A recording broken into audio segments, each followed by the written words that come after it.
Yo, what's up, guys? It's Jose here, and today's story is a quick story about how I got my first tattoo. So, I used to live in Japan. I used to live in Japan for about, I don't know, 5 years, and I love the place. I fell in love with it. It's a beautiful place.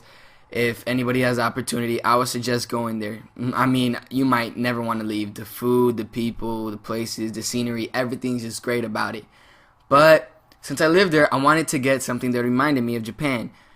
So I decided to get tatted on the side of my stomach, on my ribs. I decided to get tatted family in Japanese. So I went to the. You have to be 18, and I was 17. Yeah, I was 17. So you have to be 18 to get a tattoo in Japan. So I went to the tattoo parlor, and the dude, he spoke Japanese, and I don't speak Japanese, so we couldn't really communicate like that. But we had a friend with me, and she was Japanese, so it was all good. She said that I was 18. He didn't ask for ID. We did it. So they laid me down on my side, and they put like shaving cream. They shaved off the side of my ribs just in case if there's any little hairs.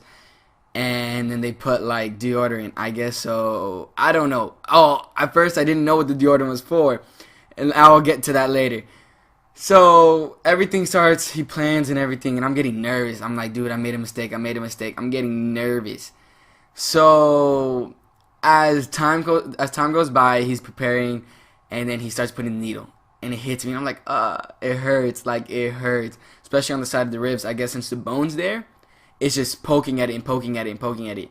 So I was shaking, like I can't move because I don't want him to mess up. It came out beautifully, but I didn't want him to mess up. And then my whole body starts sweating, and then I understand why the deodorant was there.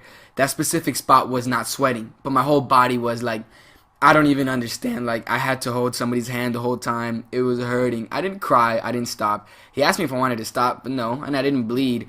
None of that happened, but it was painful. I mean, but I'll do it again. I I don't know. Tattoos are cool and all. I don't regret getting this one, but I will if I don't get any more because it's just gonna look funny just having one, if that makes sense. But yeah, I hurt, man, and it was a good experience. I mean, if anybody ever wants a tattoo, you just gotta man up a little bit and do it. And when my parents found out, well, when my mom found out, I don't got my dad. Forget that dude. I don't know where he's at. Anyway, when my mom found out, there's nothing she could do about it. She was just like, "Oh wow, okay." And that was it. So if you do ever get a tattoo and your parents don't allow it, there's not much they could do. So just go for it. All right, guys. Thank y'all for listening and have a good day, night, wherever you stay at. I don't know. All right, peace.